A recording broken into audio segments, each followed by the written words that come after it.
Shalom Bapak Ibu Saudara, senang sekali rasanya kita berjumpa di dalam program Sapaan Gembala bersama dengan saya Pendeta Yonatan dari GKI Mojosari. Mari kita bersama mengawali perenungan kita dengan berdoa. Ya Tuhan, kami percaya bahwa hidup kami dituntun oleh Tuhan. Dan cara Tuhan menuntun kami adalah melalui sabda Tuhan yang sebentar akan kami renungkan bersama. Tolonglah kami untuk kami bisa memahami dan bahkan mengimani apa yang Tuhan katakan. Di dalam nama Tuhan kami Yesus Kristus kami berdoa. Amin.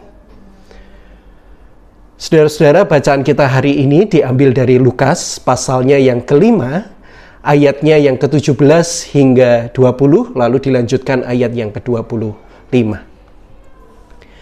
Pada suatu hari ketika Yesus mengajar, ada beberapa orang Farisi dan ahli Taurat duduk mendengarkannya.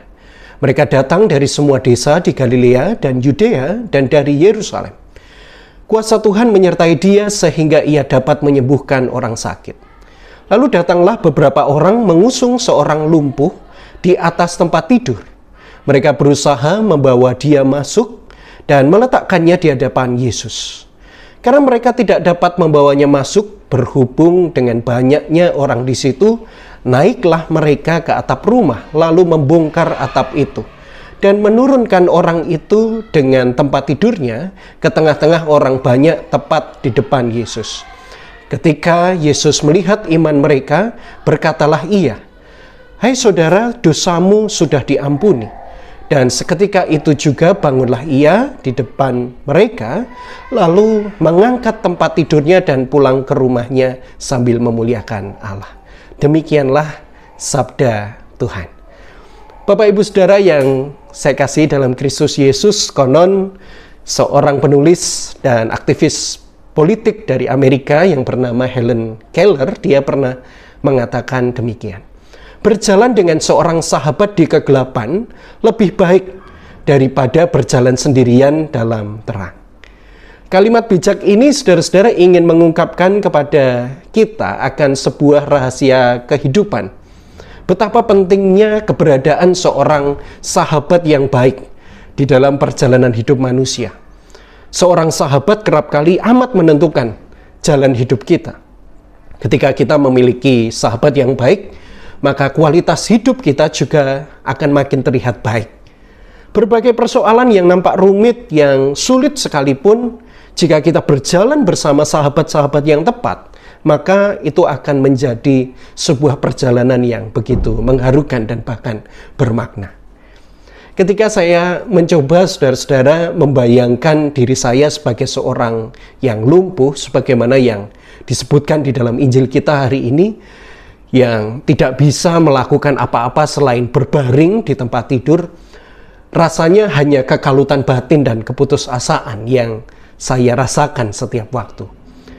Memang di sana tidak disebutkan dia sakit sudah berapa lama, dia sudah berobat kemana saja, tapi saya percaya saudara-saudara bahwa setiap orang itu, khususnya orang yang sakit, pasti memiliki batas kesabarannya masing-masing.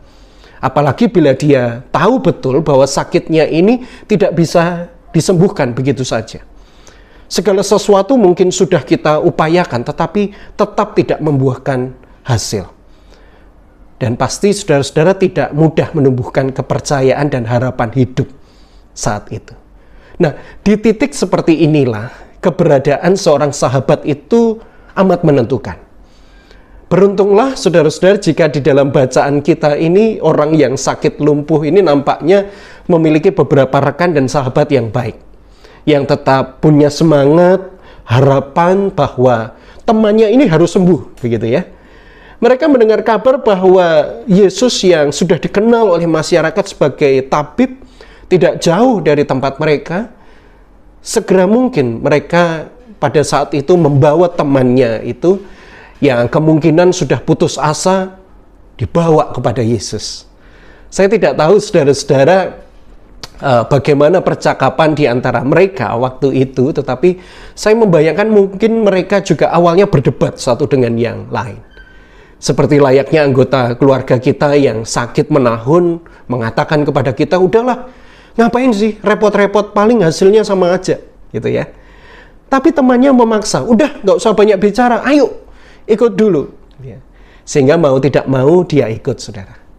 Nah, sesampainya di sana ternyata tantangan dan masalahnya itu makin besar, saudara.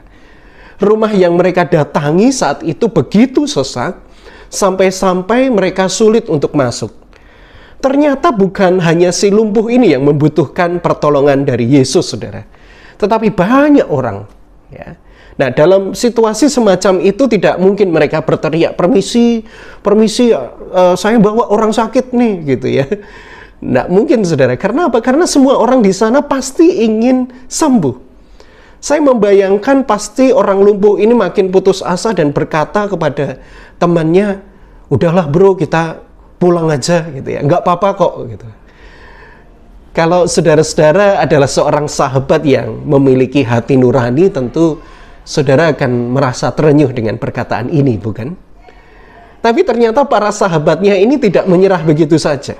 Mereka lihat peluang, cari jalan lain untuk menjumpai Yesus, yaitu melalui atap, saudara. Hasilnya, temannya ini disambut oleh Yesus dan bahkan menjadi sembuh. Walau mungkin mereka harus bertanggung jawab karena sudah bongkar atap rumah orang, begitu ya. Nah, saudara-saudara yang terkasih dalam nama Tuhan, apa makna firman ini bagi kita? Tentu bukan soal bongkar-membongkarnya, gitu ya.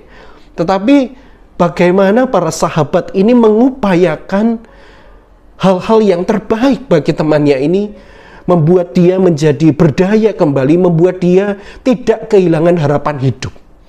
Betapapun kemungkinannya itu sangat kecil, saudara, seorang sahabat yang baik pasti akan menolong kita untuk melihat cahaya sekecil apapun.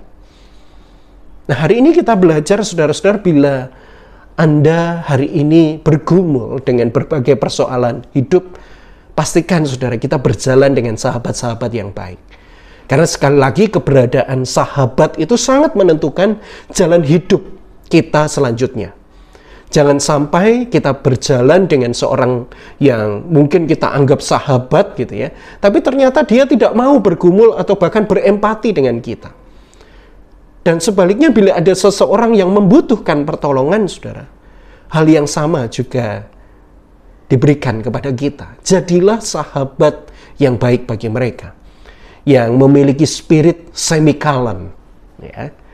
Dalam psikologi, saudara-saudara, semicolon atau tanda titik koma itu adalah simbol yang melambangkan kekuatan dan dukungan bagi setiap mereka yang berjuang dalam hidupnya, baik secara fisik maupun mental. Simbol ini juga melambangkan, saudara-saudara, harapan, ya, keberanian untuk memperjuangkan kehidupan. Jadi artinya, saudara-saudara, seorang sahabat yang baik itu akan menolong seseorang untuk memiliki kekuatan di dalam hidupnya, menumbuhkan cinta dan harapan senantiasa, yang selalu memberikan dukungan kepada mereka yang berjuang, menginspirasi orang lain untuk tidak menyerah dan bahkan berani mengatakan bahwa hidup ini belum berakhir. Kehidupan ini layak untuk dipertahankan dan diperjuangkan.